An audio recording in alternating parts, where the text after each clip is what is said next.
Hello students. So I myself Yogesh Rathod. Today we will move forward and we will learn can matter changes its state. जो matter हमने देखे previous period में solid liquid gases बराबर, वो matter क्या उनके जो matter जो है वो उसका स्टेट चेंज कर सकते हैं, जैसे कि लिक्विड से सॉलिड, सॉलिड से गैसेस, गैसेस से लिक्विड. सो देखते हैं one by one. We all know from our observation that water can exist in three states of matter: solid as ice, liquid as familiar water, ठीक है ना, water ये तीनों चीज़ में मिलता है, and gas as water vapour. आप सभी ने देखा होगा water vapour. So what happen inside the matter during this change of state? What happens to the particle of matter during the change of state? What does this change of state take place? We need answer to this question, isn't it? So let us see one by one. सबसे पहले, on increasing the temperature of solid the kinetic energy of the particle increases. अगर solid का temperature increase कर दोगे आप तो उसमें जो काइनेटिक एनर्जी पाई जाती है, बाद में बताऊंगा आपको what is kinetic energy. Kinetic energy of the particle increases and due to the increase in kinetic energy the particle start vibrating with greater speed. और पार्टिकल्स वाइब्रेट होने लगते ग्रेटर स्पीड के साथ. The energy supplied by the heat overcomes the force of attraction between the particles. The particles leaves their fixed position and start moving more freely. A stage is reached when the solid melts and it converts into the liquid. और एक समय आता है solid liquid में हो जाता है, convert हो जाता है. जैसे कि आपने देखा होगा सॉल्ट को अगर आप पानी में डाल के गैस पे रख दोगे और कुछ समय के लिए तेज़ गैस पे रखे रहोगे तो क्या हो जाएगा, चाशनी में कन्वर्ट हो जाएगा. So solid converts into liquid. The minimum temperature at which a solid melts to become liquid at the atmospheric pressure is called melting point. Exam में आता है ये. Minimum temperature at which a solid melts to become a liquid at the atmospheric pressure is called a melting point. उसको हम melting point बोलते हैं.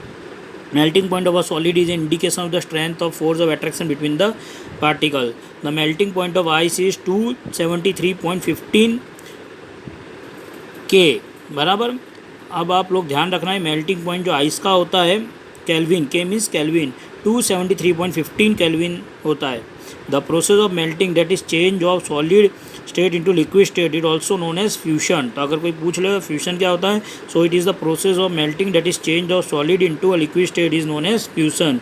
When a solid melts its temperature remains the same, so where does the heat energy goes? You must have observed during the experiment of melting that the temperature of the system does not change after the melting point is reached till all the ice melt. This happens even though we continue to heat the beaker, that is, we continue to supply heat. This heat gets up in the changing the state by overcoming the force of attraction between the particles.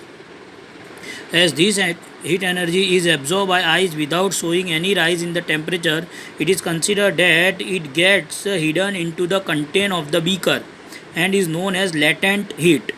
इसको हम latent heat बोलते हैं. The word latent means hidden, and the amount of heat energy that is required to change 1 kg of solid into liquid at atmospheric pressure at its melting point is known as latent heat of fusion. So particle in water at 0 degree Celsius, that is 273 K, have more energy as compared to particle of ice at the same temperature. So when we supply heat energy to water, particles start moving faster. अगर आप heat energy supply करोगे पानी में, water में, तो particle जो होते हैं उसके अंदर वो जल्दी से दौड़ने लगेंगे. At a certain temperature a point is reach when the particle have enough energy to break free from the force of attraction of each other. एक समय आएगा जब वो पार्टिकल्स अलग हो जाएंगे एक दूसरे से, and at this temperature liquid start changing into gaseous. और उसी समय पे जो लिक्विड होगा वो गैसियस में कन्वर्ट होकर उसके आप देखो आप गैस जैसा उसमें से निकलने लगेगा. And temperature at which a liquid start boiling at a atmospheric pressure is known as is boiling point. अब ये भी इंपॉर्टेंट एग्जाम में आता है. And the temperature at which a liquid start boiling at atmospheric pressure is known as is boiling point. Boiling is an bulk phenomena. Particles from the bulk of the liquid gains enough energy to change into the liquid vapor state. For water, this temperature is 373 K. ठीक है. So we can define the latent heat of vaporization. Do it in the same way as we have defined the latent heat of fusion. Particle in steam that is water at 373 K have more energy than water at the same temperature, and this is because particles in steam have absorbed extra energy in the form of latent heat of vaporization. So if we infer that the state of matter can be changed into another state changing the temperature, we have learned that the substance around us change from solid to liquid and from liquid to gas on application of heat. यानी heat अगर दोगे तो एक temperature से दूसरे temperature में वो change हो सकता है, but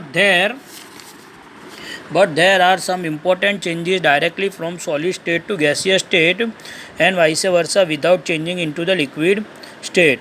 A change of state directly from solid to gaseous without changing into liquid state is called sublimation. अब ये आप याद रखना, a change of state directly from solid to gas, सीधा solid से gas में हो जावे without changing is liquid state, और liquid ना बने उसको बोलते हैं sublimation. And the direct change of gas to solid without changing into liquid, gas से सीधा solid बन जावे और liquid ना बने उसको बोलते हैं deposition. बराबर, डिपोजिशन ये भी बहुत इंपॉर्टेंट है. ठीक है, तो ये बात थी चेंजेस ऑफ स्टेट्स. ठीक है, अब आएगा effect of change of pressure और थ्रस्ट और इवोपरेशन. ये हम नेक्स्ट पीरियड में करेंगे. Thank you.